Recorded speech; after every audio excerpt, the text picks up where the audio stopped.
ആശ്വാസം നേടാം. ഹൃത്തിനുള്ളിൽ ജീവൻ നൽകും വചനം, തിരുവചനം. യേശുവിൽ ഏറ്റവും പ്രിയപ്പെട്ട എൻ്റെ സഹോദരി സഹോദരന്മാരെ,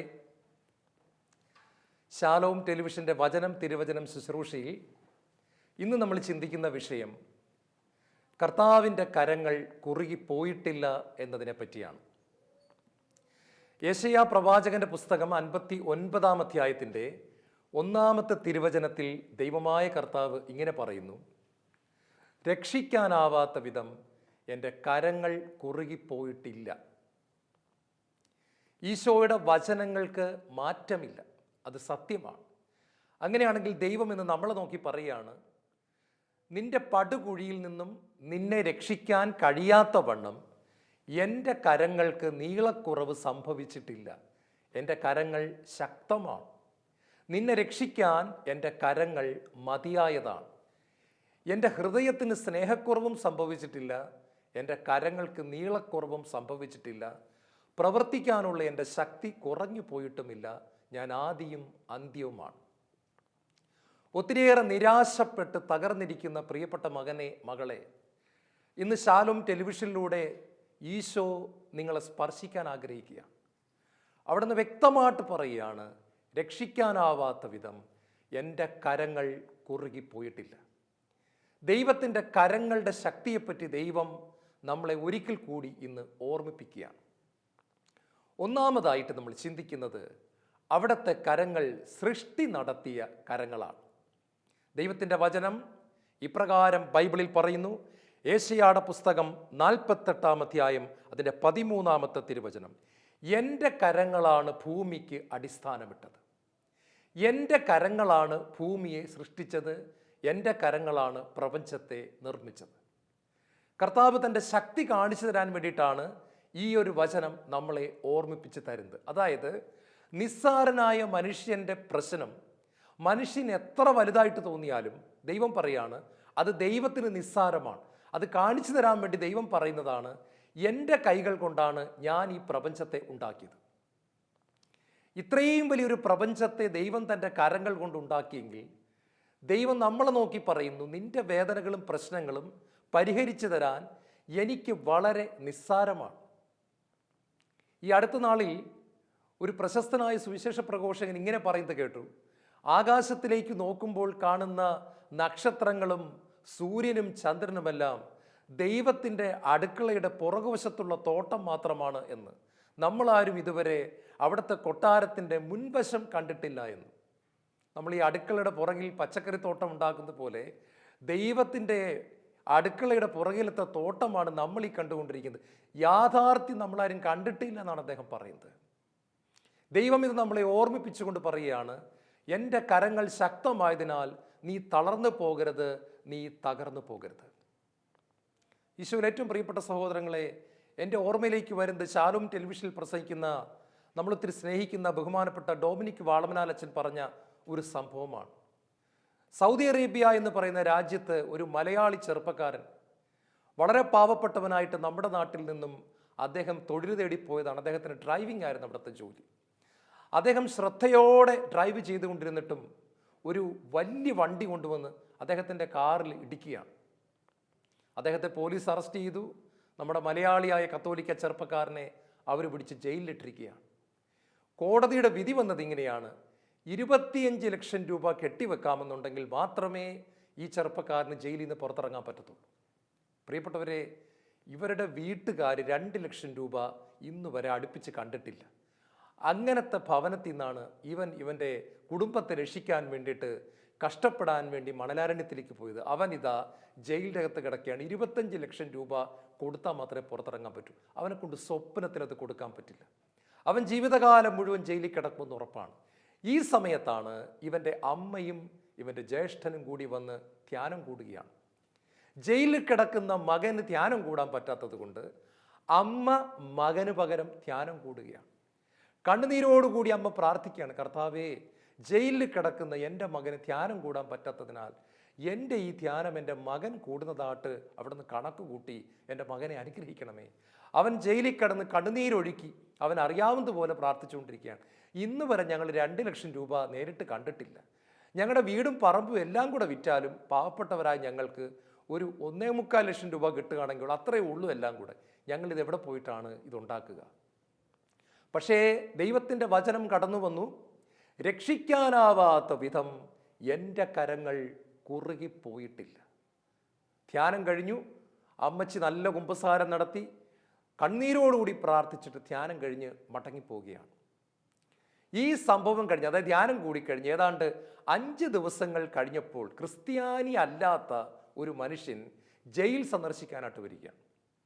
ആ നാട്ടിലെ ഒരു വലിയ ധനാഢ്യനാണ്. അദ്ദേഹം ഈ ചെറുപ്പക്കാരൻ്റെ അടുത്ത് വന്നിട്ട് ചോദിച്ചു, നീ ഇന്ത്യയിൽ നിന്നാണോ? അപ്പോൾ പറഞ്ഞു, അതെ. ഞാൻ നിൻ്റെ കേസ് ശരിക്കൊന്ന് അന്വേഷിച്ച് കഴിഞ്ഞപ്പോൾ നീ വലിയ തെറ്റൊന്നും ചെയ്തിട്ടില്ല, മറ്റേ വണ്ടിക്കാരനാണ് തെറ്റ് ചെയ്യുന്നത് മനസ്സിലായി.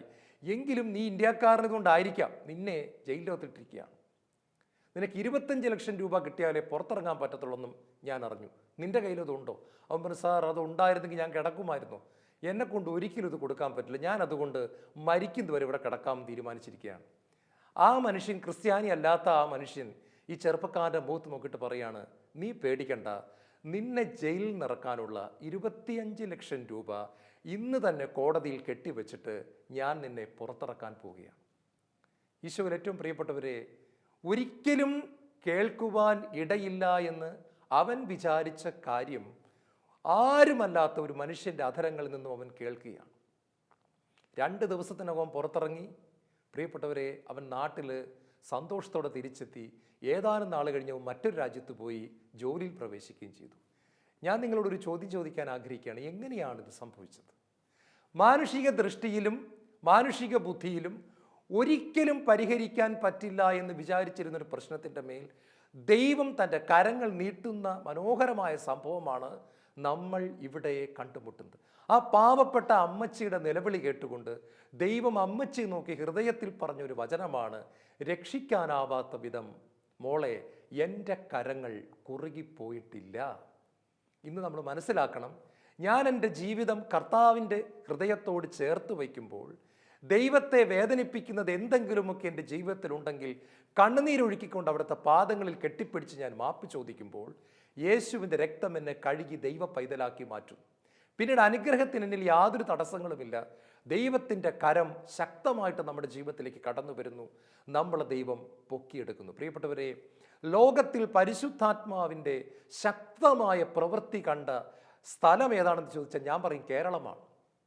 ലോകത്തിൽ കേരളത്തിൽ കണ്ടതുപോലെ ഒരു സ്ഥലത്തും വരദാനങ്ങളും പരിശുദ്ധാത്മാവിൻ്റെ അഭിഷേകമുള്ള വ്യക്തികളില്ല. ഏറ്റവും കൂടുതൽ ലോകത്ത് അനുഗ്രഹിക്കപ്പെട്ട സ്ഥലമാണ് കേരളം.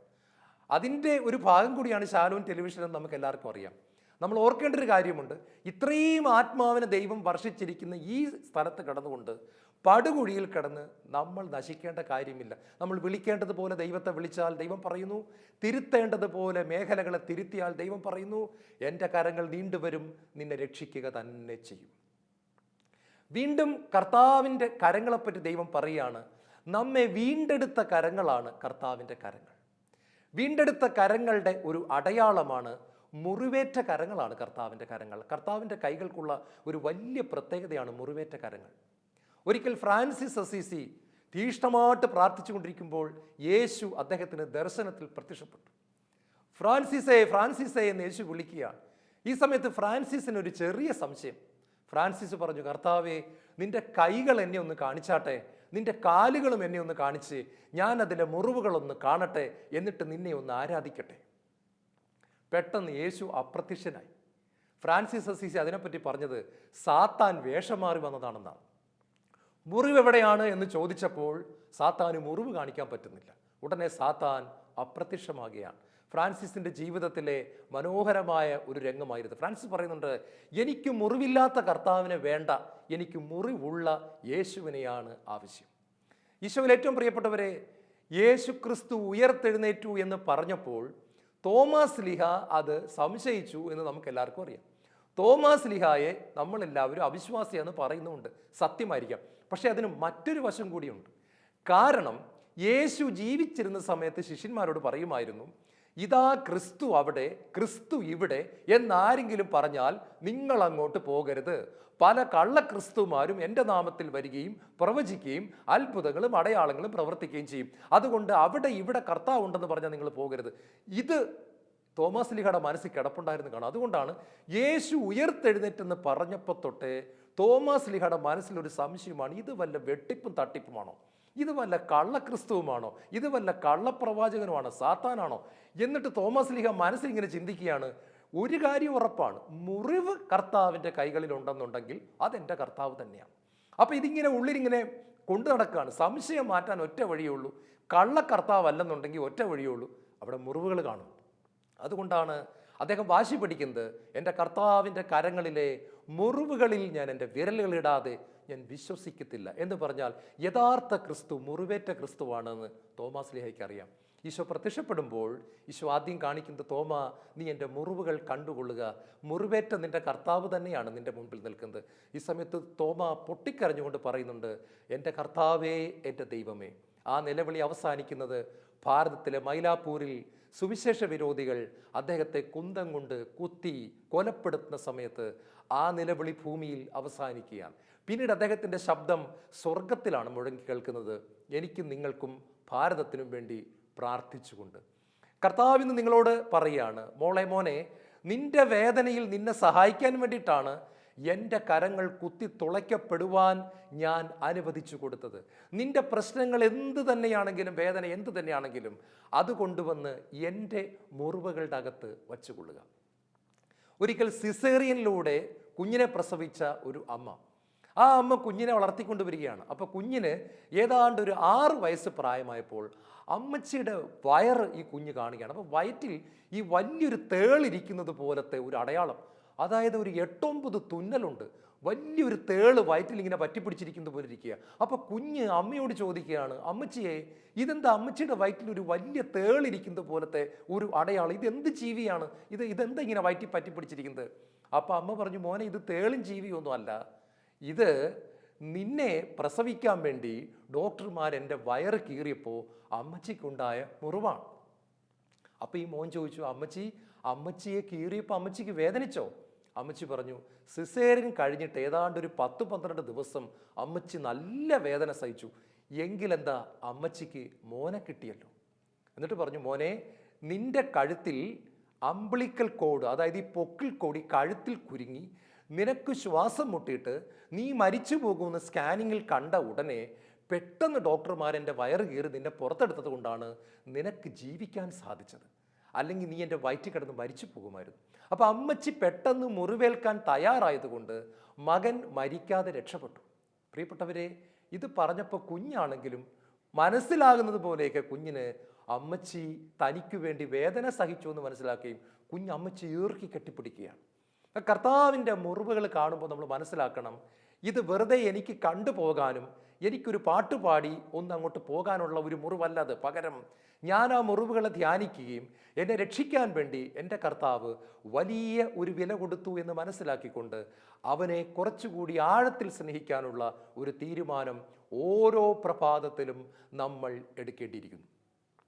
മൂന്നാമതായിട്ട് ദൈവം നമ്മളെ നോക്കി പറയുകയാണ്, ദൈവത്തിൻ്റെ കരങ്ങൾ പരിപാലിക്കുന്ന കരങ്ങളാണ്. അതായത് ഈ പ്രപഞ്ചത്തെ സൃഷ്ടിക്കുക മാത്രമല്ല, പരിപാലിച്ചു കൊണ്ടിരിക്കുന്ന കരങ്ങളാണ് ദൈവത്തിൻ്റെ കരങ്ങൾ.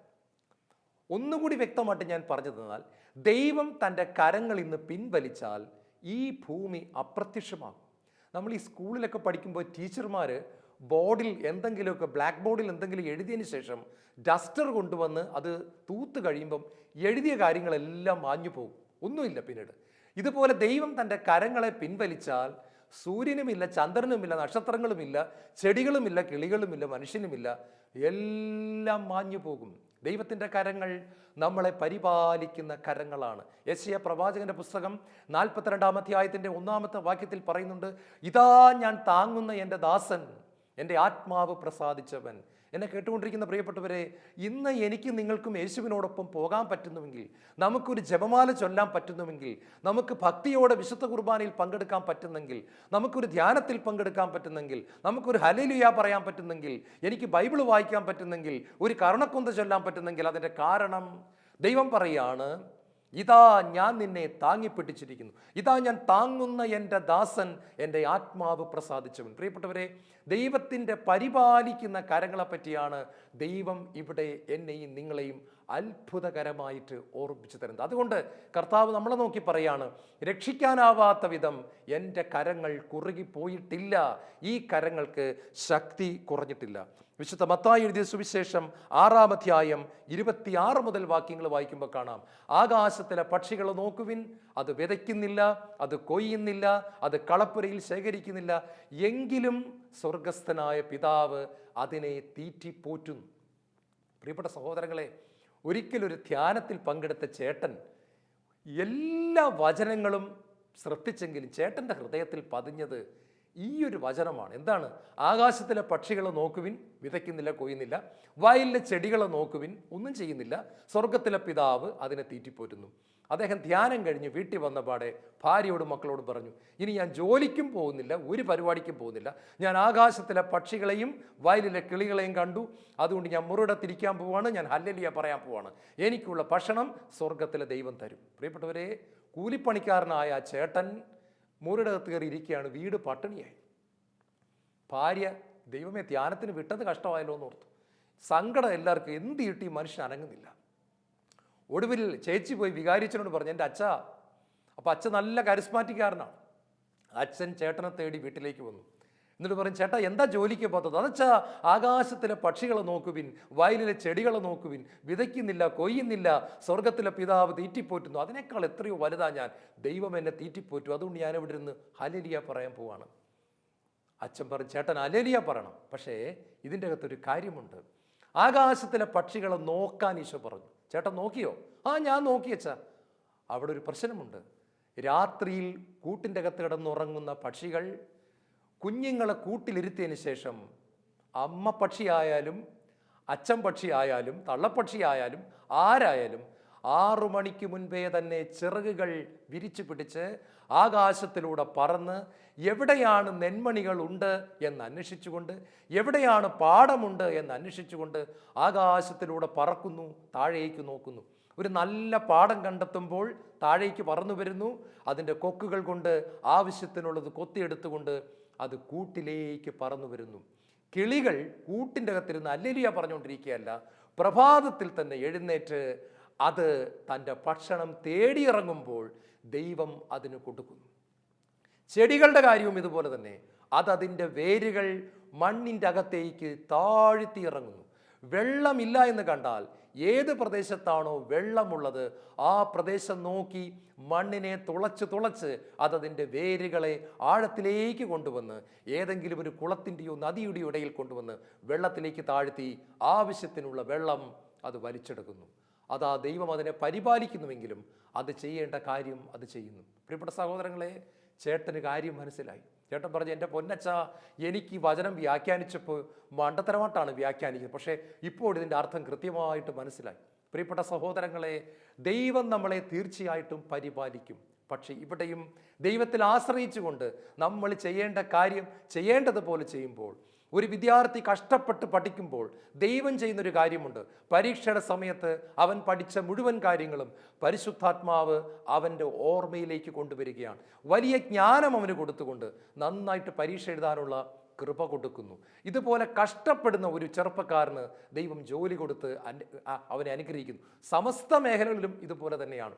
നമ്മൾ ആത്മാർത്ഥത കാണിക്കുമ്പോൾ ദൈവം ആ ആത്മാർത്ഥതയെ അനുഗ്രഹിക്കുന്നു. ദൈവത്തിൻ്റെ പരിപാലന നമ്മുടെ ജീവിതത്തിൽ നമ്മൾ കടന്നു വരുന്നു. അടുത്തതായിട്ട്, വിധി നടപ്പാക്കുവാൻ ഉയരുന്ന കരമാണ്. കർത്താവിൻ്റെ കരങ്ങൾ വിധി നടപ്പാക്കാൻ ഉയരുമെങ്കിലും നമ്മളൊരു കാര്യം മനസ്സിലാക്കണം. യോഹന്നാന്റെ സുവിശേഷം 3-ാം അധ്യായം വായിക്കുമ്പോൾ ദൈവത്തിൻ്റെ വചനം ഇപ്രകാരം പറയുന്നു. 16-ാമത്തെ വാക്യത്തിൽ ഇങ്ങനെ പറയുന്നു, അവനിൽ വിശ്വസിക്കുന്ന ഒരുവനും നശിച്ചു പോകാതെ നിത്യജീവൻ പ്രാപിക്കുന്നതിന് വേണ്ടി തൻ്റെ ഏകജാതനെ നൽകാൻ തക്ക വിധം ദൈവം ലോകത്തെ അത്രമാത്രം സ്നേഹിച്ചു. ദൈവം തൻ്റെ പുത്രനെ ലോകത്തിലേക്ക് അയച്ചത് ലോകത്തെ ശിക്ഷയ്ക്ക് വിധിക്കാനല്ല, പ്രത്യുത അവൻ വഴി ലോകം രക്ഷ പ്രാപിക്കാനാണ്. അടുത്ത വചനം, അവനിൽ വിശ്വസിക്കുന്ന ഒരുവനും ശിക്ഷയ്ക്ക് വിധിക്കപ്പെടുന്നില്ല. പ്രിയപ്പെട്ടവരെ, യേശു ക്രിസ്തുവിന് ജീവിതം സമർപ്പിച്ച ഒരു വ്യക്തിയെയും ശിക്ഷയ്ക്ക് വിധിക്കുന്നില്ല എന്നാണ് ഇവിടെ യോഹന്നാന്റെ സുവിശേഷത്തിൽ വ്യക്തമായിട്ട് പറഞ്ഞിരിക്കുന്നത്. അപ്പോൾ എങ്ങനെയാണ് ദൈവം എന്നെ നിങ്ങളെ വിധിക്കാൻ പോകുന്നത്? ഇതാണ് നമ്മുടെ മുമ്പിൽ വരുന്നൊരു ചോദ്യം. ബൈബിളിൽ കോൺട്രഡിക്ടറി ഉണ്ടോ? അതായത് ഒരു കാര്യത്തിനെതിരായിട്ട് വീണ്ടും ബൈബിൾ സംസാരിക്കുകയാണോ? ഒരിക്കലുമല്ല. യേശുവിടെ വ്യക്തമായിട്ട് പറയാണ്, ദൈവം തൻ്റെ പുത്രനെ ലോകത്തിലേക്ക് അയച്ചത് ലോകത്തെ ശിക്ഷയ്ക്ക് വിധിക്കാനല്ല, പ്രത്യുത അവൻ വഴി ലോകം രക്ഷ പ്രാപിക്കാനാണ്. അങ്ങനെയാണെങ്കിൽ അന്ത്യവിധിയിൽ എന്താണ് സംഭവിക്കുന്നത്? പ്രിയപ്പെട്ട സഹോദരങ്ങളെ, ജെറമിയ പ്രവാചകന്റെ പുസ്തകം 2-ാം അധ്യായത്തിന്റെ 19 മുതൽ വായിക്കുമ്പോൾ ദൈവത്തിൻ്റെ വചനം ഇങ്ങനെയാണ് പറയുന്നത്: നിന്റെ തന്നെ ദുഷ്ടതയായിരിക്കും നിന്നെ ശിക്ഷിക്കുക, നിന്റെ തന്നെ അവിശ്വസ്തതയായിരിക്കും നിന്നെ കുറ്റം വിധിക്കുക. നിന്റെ ദൈവമായ കർത്താവിനെ ഉപേക്ഷിക്കുന്നത് എത്ര ക്ലേശകരവും വേദനാജനകവുമാണെന്ന് നീ അനുഭവിച്ചറിയും. അപ്പം വളരെ വ്യക്തമായിട്ട് ദൈവത്തിൻ്റെ വചനം പറയാണ്, നമ്മളെ ശരിക്കും വിധിക്കാൻ പോണത് ദൈവമല്ല, നമ്മൾ തന്നെയാണ്. മനസ്സിലാകുന്ന ഭാഷ ഞാൻ പറഞ്ഞുതരാം. അടുക്കളയിൽ ഗ്യാസ് അടുപ്പ് കത്തിച്ചുകൊണ്ടിരുന്ന അമ്മച്ചി ഇടയ്ക്ക് പെട്ടെന്ന് പൂന്തോട്ടത്തിലേക്ക് ഇറങ്ങാൻ, അല്പം പച്ചക്കറിയും മുളകും കാന്താരിയും ഒക്കെ പറിക്കാൻ. ഈ സമയത്ത് അവിടെ നിന്ന് കളിച്ചുകൊണ്ടിരുന്ന 5 വയസ്സുകാരനോട് അമ്മ പറഞ്ഞു, മോനെ, നീ ഗ്യാസ് അടുപ്പിൻ്റെ അടുത്ത് പോകരുത്, പോയാൽ നിനക്ക് വേദനിക്കുന്ന അനുഭവം ഉണ്ടാകും, മുറിവുണ്ടാകും. അമ്മ ഇത് പറഞ്ഞിട്ട് പോയി അല്പം കഴിഞ്ഞപ്പോൾ 5 വയസ്സുകാരൻ കളി നിർത്തിയിട്ട് നേരെ ചെന്ന് നല്ല നീല നിറത്തിൽ കത്തിക്കൊണ്ടിരിക്കുന്ന തീയുടെ അകത്തേക്ക് അവൻ്റെ കൈ എടുത്ത് വെച്ചു കൊടുത്തു. കാണാൻ നല്ല ശേലുണ്ടല്ലോ എന്ന് പറഞ്ഞ് അവൻ്റെ കൈ എടുത്ത് അതിൻ്റെ അകത്ത് വെച്ചു കൊടുത്തു. എൻ്റെ അമ്മോ എന്നൊരു വിളി വിളിച്ചു. അമ്മച്ചി പച്ചക്കറിയും കാന്താരിയും മുളകും പച്ചമുളകും എല്ലാം ഇട്ടിട്ട് ഓടി വന്നപ്പോൾ കണ്ടത് ഇവൻ തറയിൽ കിടന്ന് ഉരുളുകയാണ്. അമ്മ ഐസ് എടുത്ത് വയ്ക്കുന്നു, വെള്ളം കോരി ഒഴിക്കുന്നു, ഒക്കെ ചെയ്യുന്നു. പക്ഷെ പപ്പടം പൊങ്ങി വരുന്നത് പോലെ ഇവൻ്റെ കൈ പൊള്ളിപ്പോയി. ഒരാഴ്ച ആശുപത്രിയിൽ കടന്നു, ഡോക്ടർമാർ ഡ്രസ്സ് ചെയ്തു, ആൻറ്റിബയോട്ടിക്കുകൾ കൊടുത്തു. ഒരുപാട് കഷ്ടപ്പെട്ടതിന് ശേഷം കുറേയേറെ ബുദ്ധിമുട്ടി നല്ലൊരു പ്ലാസ്റ്റിക് സർജറിയൊക്കെ ചെയ്ത് കഴിഞ്ഞ് ഇവൻ്റെ കൈ തിരിച്ചു വരികയാണ് അതിൻ്റെ നോർമൽ സ്റ്റേറ്റിലേക്ക്. പ്രിയപ്പെട്ട ഒരു ചോദ്യം ഇതാണ്, കുഞ്ഞിനെ വിധിച്ചത് അമ്മയാണോ? നീ ഗ്യാസ് അടുപ്പിൽ കൊണ്ടുപോയി കൈവച്ചാൽ നിന്റെ കൈ പൊള്ളുമെന്ന് അമ്മ പറഞ്ഞത് ശരിയാണ്. പക്ഷേ കുഞ്ഞിനെ ഇവിടെ വിധിച്ചത്, കൈ പൊള്ളിച്ചത് അമ്മയാണോ? ഒരിക്കലുമല്ല. നീ കൈവച്ചാൽ എന്ത് സംഭവിക്കുമെന്നുള്ള കാര്യം അമ്മ തൻ്റെ വചനത്തിലൂടെ കുഞ്ഞിനോട് പറഞ്ഞു. കൈ കുഞ്ഞു കൊണ്ടുപോയി വച്ചു, അതിൻ്റെ ഫലമായി കുഞ്ഞിൻ്റെ കൈക്ക് പൊള്ളലേറ്റു. അവസാനത്തെ വിധിയിൽ ശരിക്കും സംഭവിക്കാൻ പോണത് ഇതാണ്: ഒരു മനുഷ്യൻ നരകത്തേക്ക് പോകുന്നത് എന്ത് കാരണത്താലാണ് എന്ന് ലോകം മുഴുവനോടും യേശു പറയുമായിരിക്കും. എന്ത് ചെയ്തത് കൊണ്ടാണ് നീ ഇപ്പോൾ നരകത്തോട്ട് പോകുന്നത്? എന്ത് ചെയ്തത് കൊണ്ടാണ് വേറൊരു മനുഷ്യൻ സ്വർഗത്തിലേക്ക് പോകുന്നത്?